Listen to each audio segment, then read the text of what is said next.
The next day, the wound on Jiho's cheek made his two friends worry and suspect. If he was beaten, but Jiho looks nothing more than an innocent boy. By revealing himself to have fallen down the stairs, this girl asked Jiho not to hesitate to tell her if she was beaten because she would definitely beat up those people. This girl is named Sia, and she asks her two friends to keep the store with her because her mother will pay them both. But Jiho is forced to reject him because he has an appointment with someone. His two friends continue to taunt Jiho because he seems to have new friends, so he ignores them.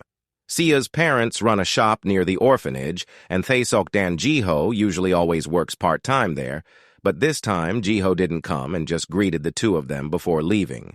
His two friends immediately acted silly and called Jiho a traitor. Jiho kept smiling and desperately wanted to join them, but this time she had a goal that she had to complete. He went to a mountain after the uncle he met asked him to come if he wanted to take revenge on Kim Shin. On the way, Jiho hallucinates by seeing his father behind a tree. For a moment, Jiho is stunned and questions whether his revenge is what his father wants. After getting to the top, he found a secret place, even though he came to this place to kill Kim Shin. But Jiho should not be careless because uncle might be dangerous if he feels something is wrong. Jiho is determined to attack, first because uncle knows what he has done so far. A few moments later, the uncle came and praised Jiho's work in finding this place. He didn't even forget, saying thank you for being willing to come to answer his call. This narrow room will be the place where weak boys like Jihad grow into monsters. All the paper on the wall is not back garbage, but rather a case posed by Kim Shin. Du-seok found this place while still in the army, and now it has been abandoned. Jiho is quite curious about the true identity of the uncle in front of him. Is he just a detective? Du-seok tells that when he was young, he was actually a spy. The first step that Jiho had to do was just to be strong, and Du-seok would training him. Without warning, he attacks Jiho right in his throat, then revealed that Kim Shin is not an ordinary serial killer and is even able to kill 3 of the best detectives with his bare hands. For him, a weak arrow will only dismantle the position of his bow. Therefore, Jiho must become strong if he doesn't want to die silly when fighting monsters like Kim Shin. Du-seok insists on what he must understand. If both Jiho and himself are just tools used for revenge, the stranglehold tortured Jiho so much, even he almost lost consciousness, but he would not lose easily and immediately used the knife underneath. Du-seok was impressed at Jiho, who came with a preparation when he met him, but relying on a knife would never get Kim Shin killed. Meanwhile, in a prison, there are seen some prisoners who are frightened, even though they are holding sharp weapons. The fear came from Kim Sim getting their colleague to have even poked one of his eyes. Kim Shin laughed as the men barged into his room to kill him, but now they told him to stop. These people apologize for being presumptuous in bothering him. But Kim Shin is a crazy psychopath who will not hesitate to injure his prey in a terrible way. He smiled as he asked them not to worry because he would not kill his companion and will only damage his arms and legs and eyes. Because man will be fine with using one of his limbs, although they want to help their friends, but Kim Shin's figure is not something they can overcome. Then someone with a big body came and asked Kim Shin to play with him. Without further ado, he threw his best fist right at Kim Shin. His face was visibly crushed by the devastating attack that should have made him unable to get back up. At the same time, Du-seok had cornered Jiho against the wall. Then he did not hesitate to hit him very hard, right into his stomach. The extreme pain brought Jiho to his knees helplessly. This uncle asked him to never rely on weapons, especially when his opponent was stronger than himself. Jiho squirmed in pain. Even he kept crying while vomiting out his guts. Du-seok will stop Jiho's heroic game because now he must be reborn. Then Jiho asks how strong Kim Shin is, and if he is tougher than the uncle in front of him. If he had seen the surveillance camera where Kim Shin killed 3 trained detectives, he broke human bones like straws with his bare hands and tore human muscles like a soft bread. At the same time in prison, Kim Shin did the thing that Du-seok said, that after breaking his opponent's hand he would tear his mouth off. Kim Shin's strength and agility can be said not to belong to humans, as if he is a very tough gorilla. Kim Shin attacked the prisoners who tried to kill him with his bare hands. He does not use weapons to kill and only incapacitates his prey because he only used weapons to cut off parts of the human body to make it look like a beautiful work of art. As a child, Kim Shin was called a monster by children his age. He had several fingers on his hand, and his enemies always had 6 naval points when facing him. That's because Kim Shin doesn't need a weapon, and he only needs to pierce his prey using his fingers. There was a man laughing at Kim Shin's extraordinary greatness. That phrase he greeted with a smile because killing is a pleasant thing for him. Then other detainees began to arrive at the scene of the incident. This man asked his boss to call him because it was very dangerous if the person beside him was just Kim Shin. However, the man felt safe even though only Kims were with him and asked his men not to be jealous for no reason. This man looked very upset, and he didn't feel jealous, but rather worried for the safety of his boss. Kim Shin laughed and thought the man would be useless. Even though he was here, that phrase made him angry, and the reason why he didn't kill Kim Shin was because his boss liked him. Then Kim Sim grabbed the man's hand with a touch of his monster. Instantly, the man felt pain because his hand seemed to want to break. But the boss stopped them, because a family was supposed to live in harmony. Then the man gave Kim Shin a photo that just came in this week. On the other hand, Du-seok revealed that Kim Shin has never lost a one-on-one battle. Therefore, all those who were victims of his ferocity gathered together and made plans to kill him. Jiho is not alone, but rather fights over all bows that want to kill Kim Shin. To make this happen, Jiho must be a very tough arrow. Without saying much more, Du-seok attacked Jiho mercilessly, because the fastest way to become stronger was to risk his life in actual combat, and his first lesson from negligence is death, where Jiho must be vigilant under any circumstances, even though the person in front of him is a figure he trusts. The next day, Jiho wakes up in a place she doesn't know. The first impression he saw was a neat and beautiful room, and then there was a family photo. He didn't expect that a spooky uncle like Du-seok could have such an expression at his young age. But when he came out of the room, everything looked messy. Only the room of his son's room was beautiful, and the rest was like a pigsty. Then Jiho is attracted by a letter he found on the floor. He was very surprised, because the letter contained a message from Kim Shin, who even called Du-seok his father. When uncle arrives, Jiho looks angry and questions the meaning of the letter. Because Kim Shin always said nonsense to him, Jiho couldn't take it anymore and urged him to tell her the truth. However, Du-seok himself didn't understand why monsters like Kim Shin called him that way and why he should be. Meanwhile, inside the prison, the other 2 prisoners didn't understand what a crazy psychopath like Kim Shin was thinking, because he always asked for Du-seok's photo every week. Even though he himself was the one who killed his wife and child, Kim Shin smiled when he saw the photo, because his father was still alone, and he must be feeling lonely.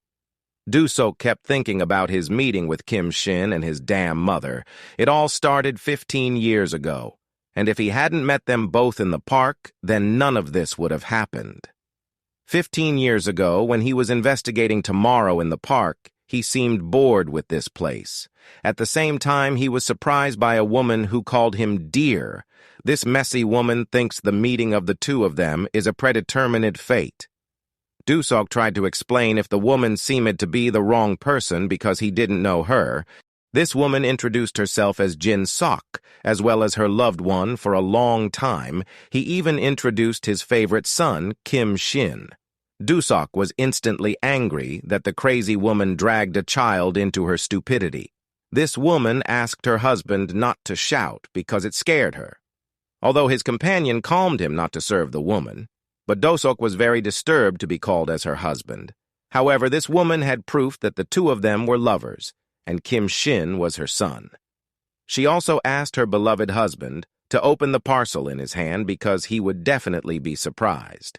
This woman had been waiting for a long time by keeping the valuables for her husband, but the contents of the thing were only garbage that made the three of them laugh. The woman was instantly hysterical. Because their precious memories are referred to as rubbish, she didn't understand why her husband treated her so badly when she only had her and Kim Shin alone in this world. At the same time, Kimik grabbed his mother by the hair and asked her to come home. This woman didn't understand why Kim Shin wanted to go home when she had just met her father, despite her treatment. Even Kim Shin did not hesitate to call her mother rudely. When leaving, the three detectives felt quite sorry. Because the woman was dragged unworthily, then Du-seok approached them and gave Kim Shin some bills and asked him to be polite to his mother. Kim Shin smiled and was going to do so because this was his father's request. At that time, Du-seok only thought that the two of them were a pair of crazy mother and daughter, but 5 years later, when Kim Shin was 20 years old, he started killing. He has a strange desire for family and calls a stranger his father and feels the urge to kill when he sees the rest of the family. The happier a family is, the more Kim Shin wants to destroy it. Ji-hoo understands, and he doesn't care what kind of thing he has to go through because he is going to kill the cursed person. Before doing that, Du-seok confirmed that Ji-hoo is not a human, but an arrow. While leaving for school, his two friends came over and touched Ji-hoo's shoulder. When his friend asked him why he was in pain, Ji-hoo told him his muscles hurt from overexercising. Even he showed his smile, and his face was bruised from stumbling. When his two friends want to invite him to play, Ji-hoo has to reject him because he has a promise. Although the two friends were quite suspicious that there was something strange, but they tried not to think about it. At night, Ji-hoo kept being beaten by several adults in the narrow hallway. Those people didn't understand why a boy would suddenly attack him for no reason. Then the men left when they heard the sound of the police car. But the sound was just made by Du-seok and told if Ji-hoo can last 3 minutes against 4 adults, the cause of his defeat was the lack of endurance and strength in his body. Physical strength is something very important, and Ji-hoo has to endure heavy weights to strengthen his lower body.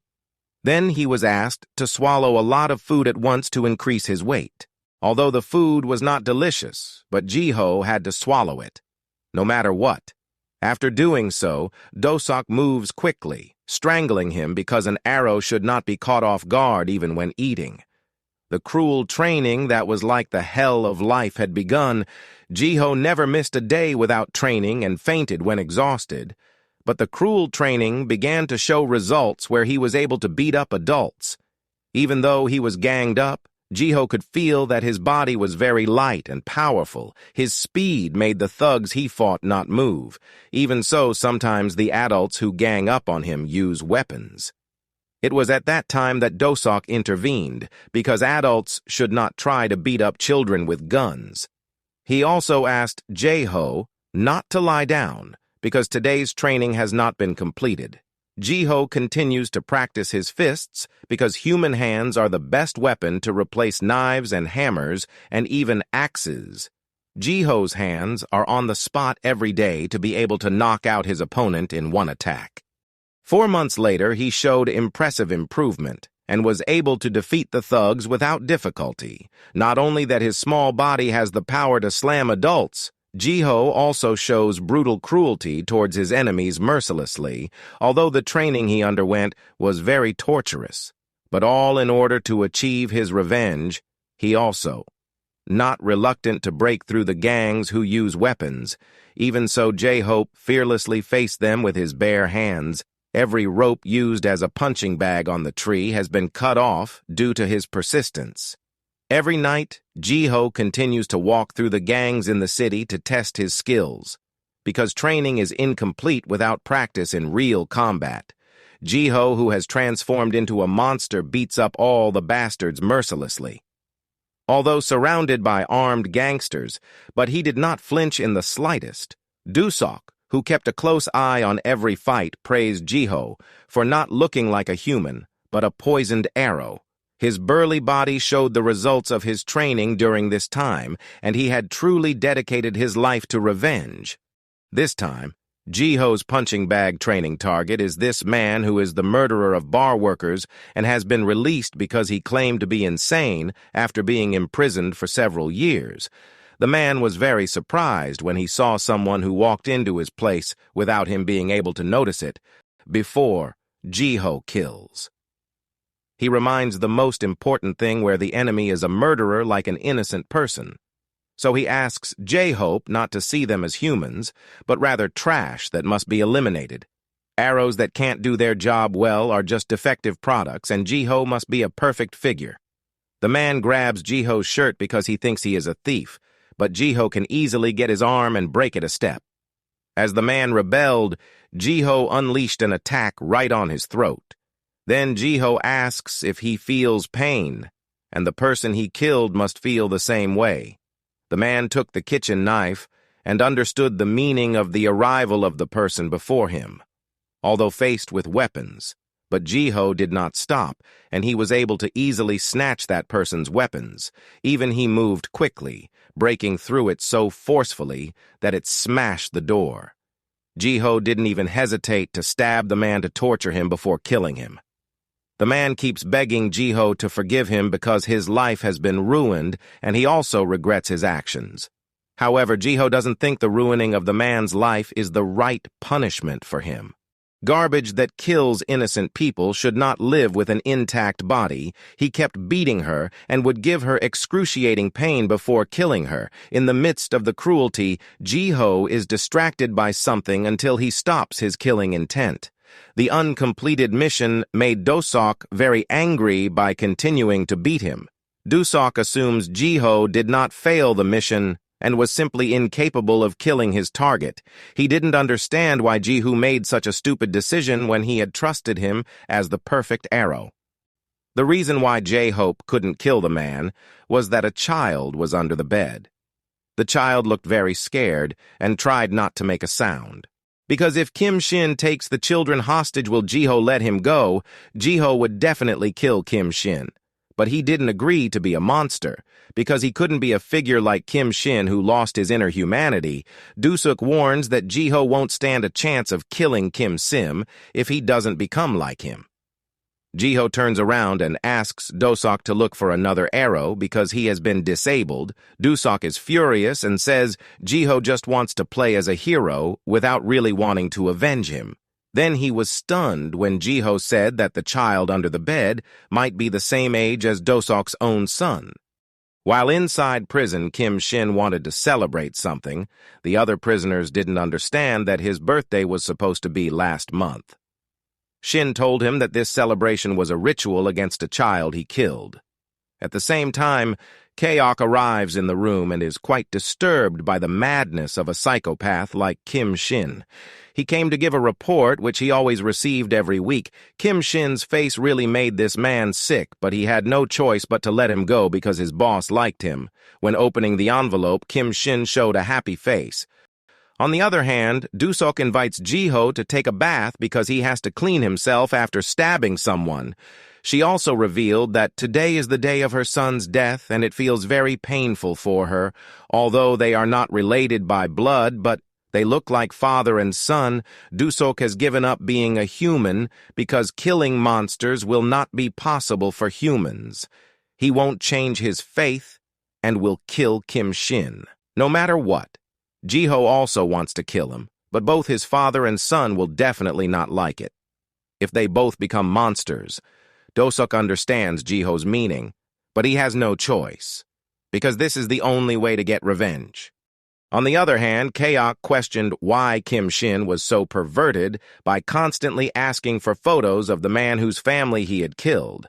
After saying this, Kim Shin did the unexpected, where he responded to the Kaok's speech and pulled him to the floor to be quiet. Kim Shin was instantly enraged at something he saw, where the widow he considered to be the father had someone with him. Kim Shin just wants his father to live a kara so that he only thinks about him without interference from others, turning to the security office that is at the center of all the rules in this prison. This man was Park and the person in charge of the prison, and he was talking to someone about that man's war. The figure is named Dong-mon. and understands the hardships, part experience because his son was held captive by his enemy and his daughter was held captive by him. This policeman couldn't resist and just wanted to hear his daughter's voice. Dongman doubts that Park won't be able to save his two children, therefore he should have sacrificed one of them and decided to support it openly. 2 years ago, the owner of the world-famous hotel casino business and leader of a crime syndicate called Utopia died. In the absence of an appointed heir, war broke out in the organization. This man is Kang Yu, and he is Dongman's enemy in the fight for power. On the day of the death of the supreme leader of Utopia, Dongman was sent to prison. Kang Yu smiled and hoped that Dongman would be vigilant because it was very dangerous in prison, but Dongman feels that the person who should be careful is Kang Yu, because the outside world is more chaotic than prison. Since then, the killer has continued to stalk Dongman, and he continues to survive because the competition for power will not end without the death of one of the two of them. At the same time, their conversation was interrupted by the noise outside the room. That person was Kim Shin, who barged in despite Dongman's men trying to prevent him. Then the figure who controlled this prison asked the meaning of Kim Shin's actions to break in. Kim Shin continues to protect Dongman from assassins. Instead, he has to make his father alone forever. Dongman confirmed this and asked what the problem was. Kim Shin lost his temper because he saw that his father was with someone. After seeing him, Dongman felt that the person happened to be walking with him, but Kim Shin didn't feel that way and asked Dongman to make his own father again if he didn't want to feel his wrath.